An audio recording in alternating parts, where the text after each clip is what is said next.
Machholz, and you are listening to Looking Up with Don.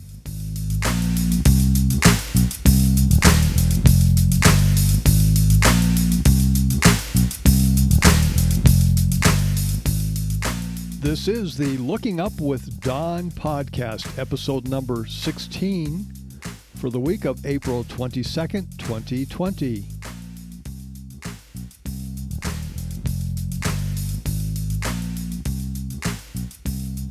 The related website for this podcast is donmachholz.com. That is spelled DONMACHHOLZ.com. What's up in the sky this week? As we begin our week on Wednesday, April 22nd, the moon is new, that it is more or less between the sun and us, and you can't see it. Over the next week, the moon will be showing in the evening sky, starting as a crescent low in the west, and each night higher in the sky and brighter. One aspect of astronomy that has become popular over the past few decades is how soon after new moon can you see it in your evening sky? Some astronomers have made this their obsession, trying to do better and better each month. They have become experts at this, and it has sharpened their visual abilities. This month, the moon is new at 0225 Universal Time on April 23rd, and that translates to late in the evening in the continental U.S. on April 22nd. Now, you're not going to see the moon in your evening sky on April 22nd, but it might be visible with clear skies and a low horizon on Thursday, April 23rd, which is 24 hours after new moon. The moon will set only 40 minutes after sunset, so the sky will still be fairly bright in the west, while you're looking for that thin lunar crescent. Hint, use binoculars or a wide-field telescope. After you find it with those instruments, see if you can see it with the unaided eye. If so, you have seen the moon 24 hours after new moon. Not a record, but pretty good. The record for seeing it with optical aid is 11 hours 40 minutes past new, and that was set in the year 2002. The youngest moon seen with the unaided eye is 15 hours 32 minutes in 1990. Now, those who are east in Europe and Africa, if you see it, it will be less than 24 hours old. You can do this every month, and each month is different. Depending upon exactly when the moon is new, the first moon set from your location after new moon might be 24 hours after new moon, or 18 hours, or 10 hours, or whatever. The next night, it might be 48 hours, or 31 hours, or 29 hours, or whatever. This time of year, the northern hemisphere is favored for seeing the crescent moon in the evening sky due to the tilt of the ecliptic. The moon is moving almost straight up from the sun. This hobby, seeing the thin crescent moon, is known as seeing the youngest moon. It can also be done in the morning sky just before the moon becomes new. Then it is known as seeing the oldest moon. The planet Venus still dominates our evening sky.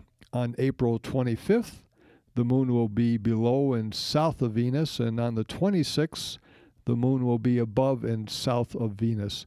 This is another good photo opportunity. Will you be able to see the International Space Station this week? Well, it depends upon your location. For this week, those north of about 50 degrees north will not see it at all. That would include Canada, Finland, Greenland, and England. Those between 35 degrees and 50 degrees north will see it in their morning sky beginning April 24th, 25th, 26th. If you live between 35 degrees north and the equator, you can see it in your morning sky. Now that would be Mexico City, India. Those are morning sightings. Between the equator and about 25 degrees south, no show, nothing. Meanwhile, Australia, South Africa, Argentina can see the International Space Station until April 23rd, 24th, 25th in the evening sky, and then nothing for the rest of the week. New Zealand will be able to see it all week long in the evening sky. To determine where it will be in your sky, you can go to the website heavens-above.com and enter your location, then click on ISS. Comets. Comets are really dominating the sky. You can use podcast 15, map number 4 from last week, to locate 3 comets in our northern evening sky. Now, the tick marks for the comets for each day is for 0-hour universal time. So here are those 3 comets in our evening northern sky. Comet 2019 Y4 Atlas. This was the one that was expected to perhaps become very bright. It has begun to fragment, but don't give up on it yet. Yeah, it fragmented, but it's still hanging in there. And believe me, these are the most exciting comets to watch. Unpredictable, inexplicable, once busted up, now busting out. Gas and dust tail. Small-scale detail. Written off as dead. Apparently it was misread. See Comet Atlas. It's a splendid actress. What will it do next week? Take a sneak peek. Will it be bright or bleak?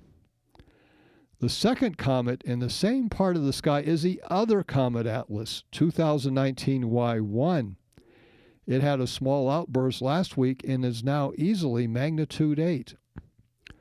To complete our 3-ring circus, we have Comet 2017 T2 Pan-STARRS, which is about magnitude 8. Having 3 comets in one section of the sky is rare indeed, so don't let this opportunity pass you by. The moon is creeping into our evening sky. For the early part of the week, you can wait until moonset to pick up these 3 comets. Headed into this year, we had not expected to see many bright comets, but the pleasant surprise is that recent discoveries have stepped up to the plate. But wait, there is more. Comet Swan. Last week I mentioned a new comet discovered on images taken by the SOHO satellite using the SWAN images. These images are downloaded every couple of days, and they can be accessed by anyone, anywhere.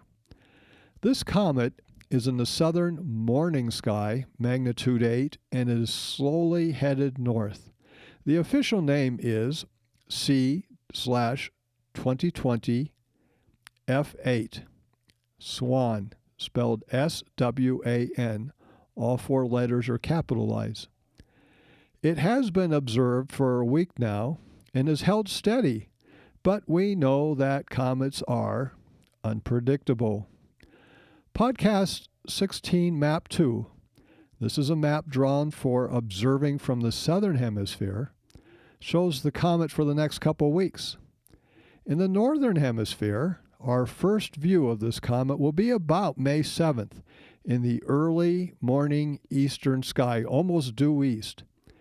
By then, the comet will be moving northward at more than 4 degrees per day. On the morning of May 22nd, Comet Swan and Comet Atlas, remember the one that fragmented, Comet Atlas? They will be in the same vicinity, within 5 degrees of each other. Comet Swan by then will be headed east, and Comet Atlas headed south. Now this could be a great photo opportunity next month. 2 comets close together, morning, northern, pre-dawn sky. What could possibly go wrong? Perhaps the most well-known double star is in the Big Dipper. Well, guess what? The Big Dipper is not a real constellation. The Big Dipper is a star asterism that is part of the larger constellation called Ursa Major, meaning Big Bear. But it's often referred to as a Big Dipper, and we will refer to it as that here. A dipper is like a big spoon. It's like a spatula that has a bowl instead of a paddle. The Big Dipper consists of 7 bright stars, all of them roughly 80 to 100 light years from us. 4 stars are in what is known as the bowl of the Dipper, and 3 are in the handle. We're talking here about the middle one in the handle. It is identified on podcast 16, map number 1. The bright star is Mizar. Right next to it, about 12 arc minutes or 1/5 of a degree away, is the fainter star known as Alcor. This is a true double star. They take hundreds of thousands of years to go around each other. Sometimes this group is known as a horse and rider. Mizar is magnitude 2.2 and Alcor, the fainter one, is magnitude 4.0. This is a difference in brightness of about 5, so one is 5 times brighter than the other. At star parties, we make it a point to show this to people, and it is a real crowd pleaser. Alcor and Mizar looks good in any instrument, and we will begin with the unaided eye. This star system is known for being an eye test. That is, if you can see both stars, then you supposedly have good eyesight. Actually, it's not too difficult to pick them out, especially if you have a dark sky and a steady atmosphere. Through binoculars held steady, the double star is obvious. Note the color. Each one is blue-white. There is a 1/5 degree between the 2 stars. You could fit nearly half a moon between them. Now that you see the alignment and position of the 2 stars, look again at it with the unaided eye. Now let's look at Mizar and Alcor with a telescope. The positions are most likely reversed from what you saw with the unaided eye and with the binoculars, and telescopes do that. If you look closely at Mizar, the brighter star, you will see another fainter star next to it. This was the first double star discovered with a telescope. Mizar's companion is 14 arcseconds away, magnitude 3.95, and takes 5,000 years to orbit Mizar. Mizar is actually a 4-star system, and Alcor a very tight double star system, meaning this is a 6-star system. 2 more things. There is another star in the mix between Alcor and Mizar. It is known as LUWD's star. Finally, take a long look at this field through your telescope. Does it look familiar? If you saw the 1998 movie Deep Impact, this is what you saw. It was in this field of view that the imaginary comet was discovered that in the movie hit the Earth. No actual comet has ever been discovered in this field of view. Last week, I discussed my comet hunting site in the Santa Cruz Mountains in California.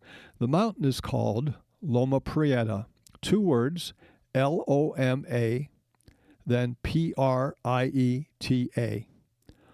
One would think with 1,600 visits to the site over 15 years that there would be a lot of wild stories, but there really aren't that many.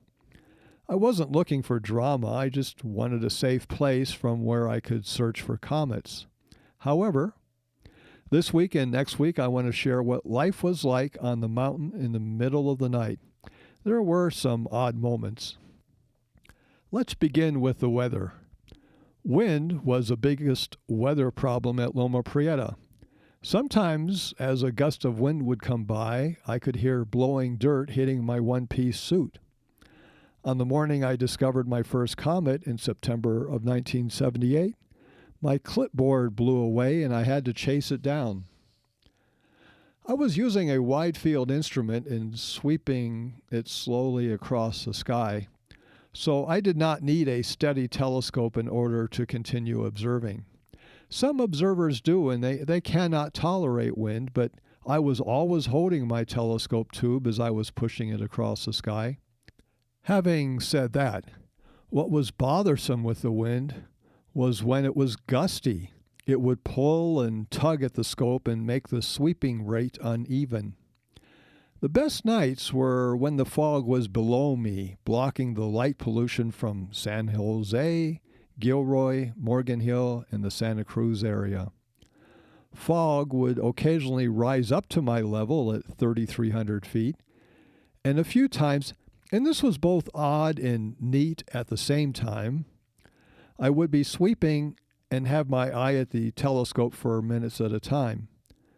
I would then begin to notice I was seeing fewer and fewer stars, so I would wipe the eyepiece thinking it had fogged over, but I still saw few stars. Finally, I would lift my head from the eyepiece, remove the eye patch, put on my glasses, and see I was in fog, dense fog, that fast. One morning, fog came in, and I waited my customary 40 minutes to see if it would clear, and if not, pack up and head home. It started snowing. That was odd. Another time I was driving up to the site, a mile short of my observing site, and the car was losing traction due to ice and snow on the road surface. I got out and started to put on the chains, and the car began, all by itself, to slide towards me, and I had nowhere to go as behind me was a raised embankment. If the car had not stopped when it did, I might have been pinned by my own car.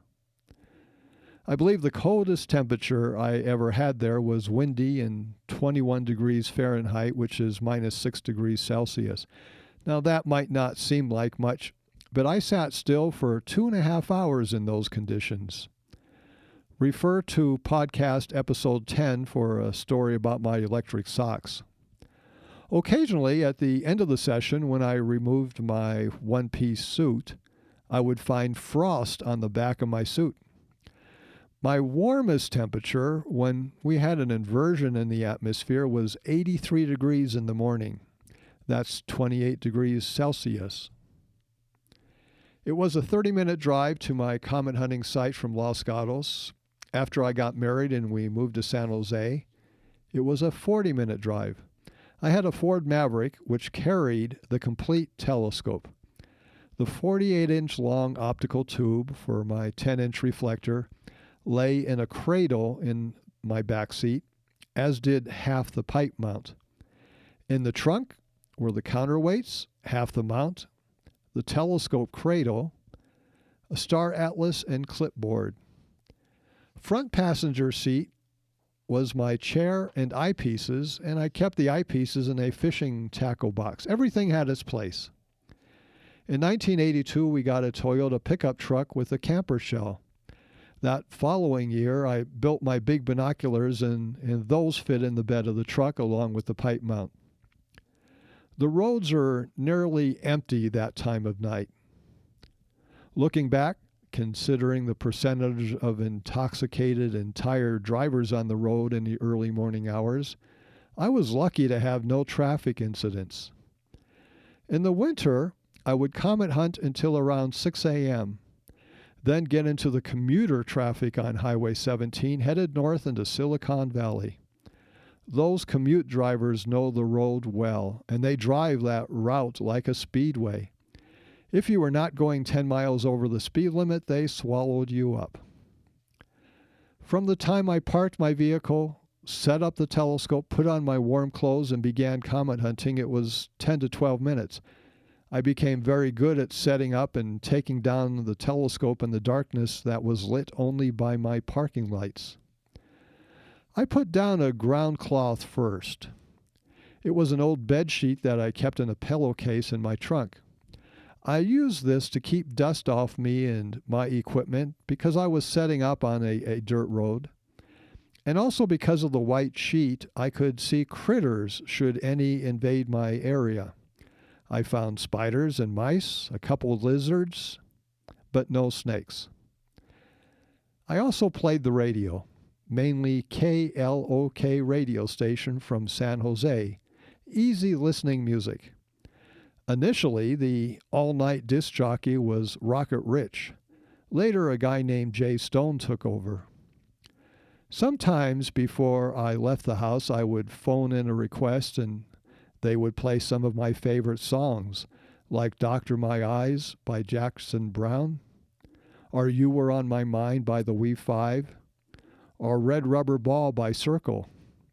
The disc jockey asked me my name, and when I told him, he had trouble pronouncing and remembering it, so I became known at the radio station as Don the Astronomer. Don the Astronomer is out stargazing tonight, so here is his request. It's not that I'm afraid of the dark, but I am afraid of being afraid. There were reasons I played the radio besides being entertained. It helped me to keep track of the passage of time, and it covered up those little noises you hear when out in the middle of nowhere. A bird rustling in the nearby bush would scare me, so I masked that sound with the radio. While comet hunting, I used only 2 of my 5 senses. And for my sense of sight, I was usually using only one eye, taking in information as I swept the sky and processing it, looking for the faint, fuzzy objects. That kept my mind very busy, but not so busy that I could not think of other things, sorting out the past day or planning the upcoming day, figuring out some problem, obsessing on something. My other sense was my sense of hearing, as I listened to the radio and was on alert for unusual sounds. One of my fears was that someone would approach me and harm me. For some reason, I wasn't so concerned about those driving by. Most of them just kept going. But I had great fear of someone walking up to me. Out in the middle of nowhere, no houses within miles. Why would anyone be out there walking at night? With a somewhat gravel road, I would be able to hear them while they were still a few yards away. Noticing that, I would have to remove my eye patch, get my glasses out of my pocket, put them on, reach for my flashlight before the said person would be within reach. One night, I was sitting there comet hunting, and suddenly I heard a voice say, "Hello." Scared me. And when I responded, my throat was so tight, I squeaked a weak, "Hi." Turned out it was a young guy walking to work. He said he drove off the road a mile back and was walking to the summit of Loma Prieta where he worked at the radio transmitter building. He said he was out partying beforehand and probably had too much to drink. He asked for a ride the rest of the way, so for the first and only time, I got to the summit of Loma Prieta behind the locked gate. Before I left, he asked me to turn off the headlights on his car. I said I would. So after my comet hunting session, as I drove home, I stopped where he had crashed.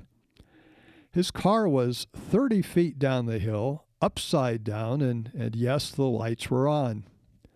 Being true to my word, I climbed down to the car, leaned way in to reach the switch and turned off the lights, knowing that at any time the car could continue sliding. About 1985, there was a fire on Loma Prieta, and it burned the south side of the mountain all the way to the site from where I observed. A few nights later, I went up there and in the darkness noticed little flames flaring up in the wind a few hundred yards from me towards the summit. No one else was around. I was the only person witnessing this. I believed I just had to let someone know about this. I cut the session short and stopped at the local fire station at the bottom of the hill. I was told not to worry. This always happens after a fire, and at night it looks worse. Okay, mission accomplished. I did tell someone. A couple of mornings later, I was back on the mountain, comet hunting, when a vehicle pulled up and a bright light was shone on me. Blinded and looking away from the light, I heard the car door open, then close. Then I was told to stand up, move away from the equipment, and hold my hands where he could see them. He said he was looking for an arsonist, and he was young and he sounded inexperienced. And by his shaking voice, I could tell that he truly believed he had found his arsonist. The intensity of the moment became very obvious to me. My telescope looks like a cannon, and who knows, maybe I'm launching flaming projectiles into the brush. He was in uniform, so I had no doubt he was in official capacity. He asked what I was doing out here, asked to see my ID, and asked if he could look through my car, which I allowed because I had nothing to hide, and I didn't want to get shot. After a few moments, he was satisfied that I was not a threat. I had him look through the telescope to see for himself the validity of my story, and then he left. I believed at that time, and have always believed since then, that if I had made a sudden move, or if I did anything to pose a threat, I would have been shot. You have been listening to Looking Up with Don, podcast episode number 16 for April 22nd, 2020. Once again, the related website for this podcast is donmachholz.com. That is spelled DONMACHHOLZ.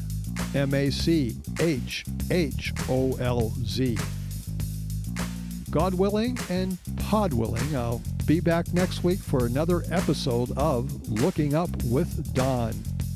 We will discuss what is going on in the sky, our weekly check on Comet Atlas, the new Comet Swan, and more stories from Loma, Prieta. Thank you for listening.